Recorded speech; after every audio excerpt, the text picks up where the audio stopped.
মহিলা বুঝতে পারলেন যে যখনই তার স্বামী তার কাছে আসে সে নিজেকে সামলাতে পারে না এবং বমি করে ফেলে। তিনি কখনো বুঝতে পারেননি এমনটা কেন হয়, কারণ তারা তো ভালোবেসে বিয়ে করেছিল।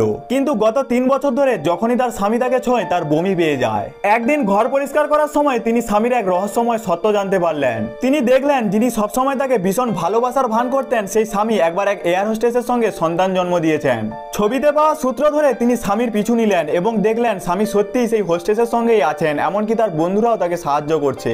রাগে অগ্নিগর্ভ হয়ে তিনি স্বামীকে ফোন করলেন, কিন্তু সে ফোন কেটে দিল এবং হোস্টেসের সঙ্গে আনন্দে মেতে রইল।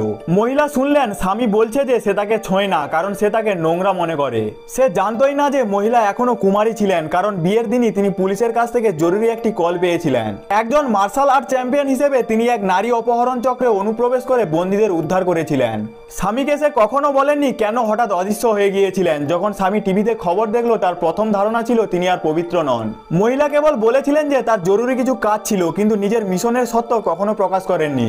গত 3 বছরে স্বামী না তাকে স্পর্শ করেছে না বিয়েটি রেজিস্ট্রি করিয়েছে, উল্টে তাকে প্রতারণাও করেছে।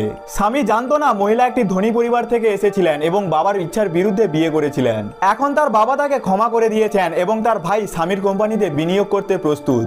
মহিলা মনে করলেন এটাই সুযোগ স্বামীকে ফিরে পাওয়ার এবং পরিবারের কন্যা হিসেবে নিজের মর্যাদা পুনরুদ্ধারের। কিন্তু স্বামী কখনো তার উপর বিশ্বাস রাখেনি, তাই মহিলা স্থির করলেন তিনি স্বামীকে ছেড়ে বাবার কাছে ফিরে যাবেন। পরের সকালে তিনি হাসপাতালে গিয়ে পদত্যাগের প্রক্রিয়া সম্পূর্ণ করলেন এবং বাড়ি ফিরে নিজের জিনিসপত্র গোছাতে লাগলেন। ঠিক তখনই হোস্টেসের একটি মেসেজ এলো, যা দেখে রাগে তিনি বাইরে বেরিয়ে গেলেন এবং তাকে শিক্ষা দিতে শুরু করলেন। কিন্তু হোস্টেস তাকে নির্লজ্জ বলল এবং সুযোগ দিয়ে মদ খেলো। তারপর অভিযোগ করলো যে মহিলা তাকে জোর করে মদ খাইয়েছে।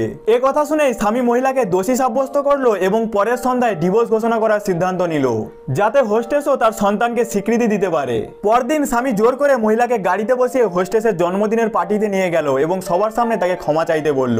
কিন্তু ঠিক তখনই সেই পার্টিতে মহিলার ধনী বাবা এবং ভাই প্রবেশ করলো এবং তারা নিজের মেয়ে ও বোনকে এইভাবে নির্যাতিত হতে দেখে রেগে ফেটে পড়লো।